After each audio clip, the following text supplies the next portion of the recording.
Hi, my name's Giles Walters. I'm a nephrologist, that's a kidney specialist at the Canberra Hospital and a researcher at the John Curtin School of Medical Research at the Australian National University.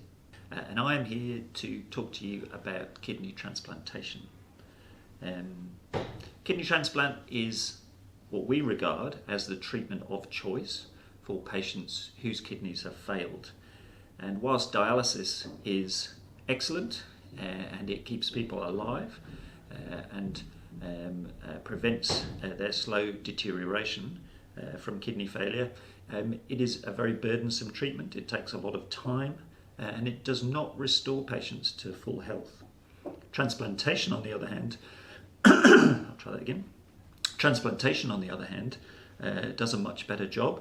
It tends to restore people's function towards normal life, though maybe not completely. It allows people generally to return to work and have a much higher level of function, and for women of childbearing years, it will often allow them to have a family where dialysis is unlikely to do so. So what are the advantages of having a kidney transplant? So in some ways I've listed some of them. You get closer to your normal kidney function, and because of that all the systems of the body will function better, enabling a higher exercise tolerance, better brain function, the ability to return to work and have a really good effort into life. Whereas this is obviously often not the case with dialysis treatment. It improves time management in that there's no high time commitment to treatment, though there is obviously some level, but not in the same league as with dialysis. The risk of death is reduced markedly by kidney transplant. If you compare a young patient, perhaps in their 20s, one of whom is on dialysis and the other is transplanted, there's approximately a 100-fold difference in the risk of death. As age increases, the advantage of transplant reduces. So in the 70s, if a patient is transplanted, they probably have about a 10-fold lower risk of death compared to someone of the same age who is not transplanted. There are obviously risks of transplant. So at the time of transplantation, the risk of death actually rises for 3 to 6 months because of the invasive nature of the treatment. Patients have to undergo a fairly large operation. Their immune system is suppressed at quite a high level for the first 6 to 12 months. And because of that, there is actually an increase in risk of death initially, which has to be faced up to. Once that is done, risk of death falls.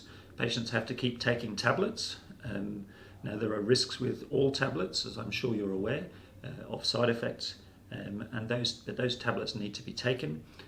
Sometimes they will need to be changed because of side effects, but there's no escaping the fact that immune suppression has to be taken, and it has to be taken for the life of the transplant. The suppression of your immune system to prevent rejection of the kidney poses a risk. The risks are infection and increased risk of cancer over time. The risk of infection generally is highest in the first 12 months and has to be managed with antibiotics and also with antiviral treatments to try and minimize the risks, but it can't be removed completely. The risk of cancer is because your immune system is involved in the prevention and treatment of any occurring cancers in your body. And when we're suppressing your immune system, sadly it does increase the risk. This is mainly found in the risk of skin cancers, and that is why you would be advised to be careful when you're out in the sun, to wear a wide-brimmed hat, and always to wear a high degree of sun protection once you've had a transplant. So that's some advantages and some risks. What actually happens and who is eligible for a kidney transplant? Not everyone who develops kidney failure is actually going to be eligible for a transplant. There is a rule of thumb which is not terribly accurate, such that your physician needs to believe that you have at least an 80% chance of living for at least another 5 years. That's a rather vague guideline, but it is, as I say, a rule of thumb. Is there an age limit? Technically, no. But once patients are over the age of 70, a transplant team will be a lot more circumspect about accepting patients for transplant. There are other issues that are involved in the decision as well, in terms of patients' comorbidity, so the other diseases that patients may suffer from, including diabetes or heart disease. Some of the critically important things include the occurrence of infections and also occurrence of cancer.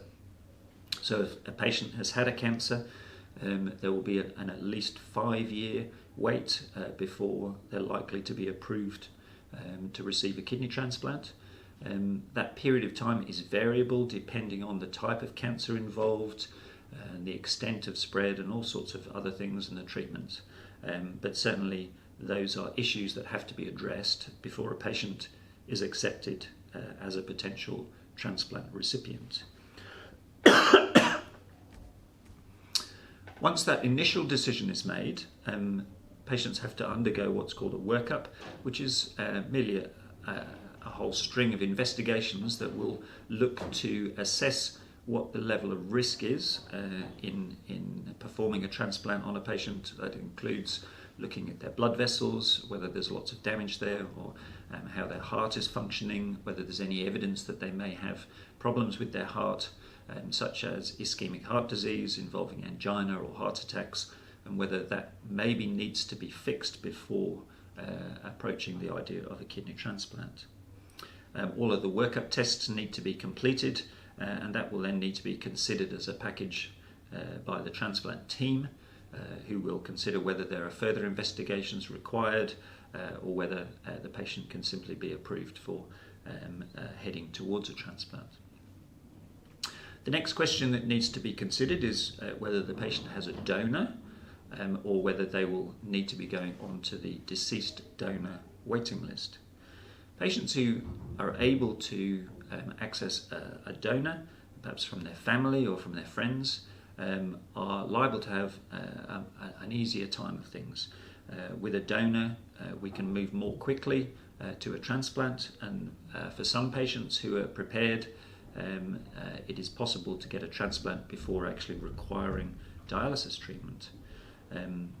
Under the circumstances that you have a donor, the operation is a much more controlled affair. It is planned weeks in advance, and the kidney is removed from one person and put into the other without any major length of time between them, and the kidney will tend to start functioning almost immediately before the patient has even woken up from the anaesthetic. If you don't have a donor, then you're much more likely to be placed on the deceased donor waiting list, waiting for an organ that can be procured from a brain dead or a patient or someone who's died from a cardiac problem. Those kidneys are generally very good, but they do have more issues because there's often a time between when the kidney is retrieved in one hospital to when it is actually implanted in the recipient. And that tends to mean that the kidney will turn on a little bit more slowly and may not function quite as well as if it's come from a living donor. Being on the waiting list is variable around the country. In general, the average waiting time is probably around 3 to 4 years. For some people it will be shorter, and for others it will be longer, and that will depend on a large range of factors. Waiting for a transplant is obviously stressful and upsetting at times, especially when it goes beyond the average time. What happens at a kidney transplant operation? For most people, their own kidneys are simply left in place, they're not removed, and a new kidney is plumbed in. Generally it tends to be on the front of your abdomen and the lower left or right corners of the abdomen. And the reason that position is chosen is because the kidney can be put in, but it's easy to access blood vessels, and it's also close to the urinary bladder, so the the kidney can easily be attached to all of those parts. It also makes it much easier to access the kidney in the future, and that can be for either a further operation if there's an issue with the first operation. It's easy to ultrasound, and it's also easy to get a kidney biopsy in circumstances where we need to have a look at how that kidney is functioning. Overall then, kidney transplant is the treatment of choice for patients who have kidney failure. It tends to restore patients to a relatively normal life, though it does pose some risks. How long do they last?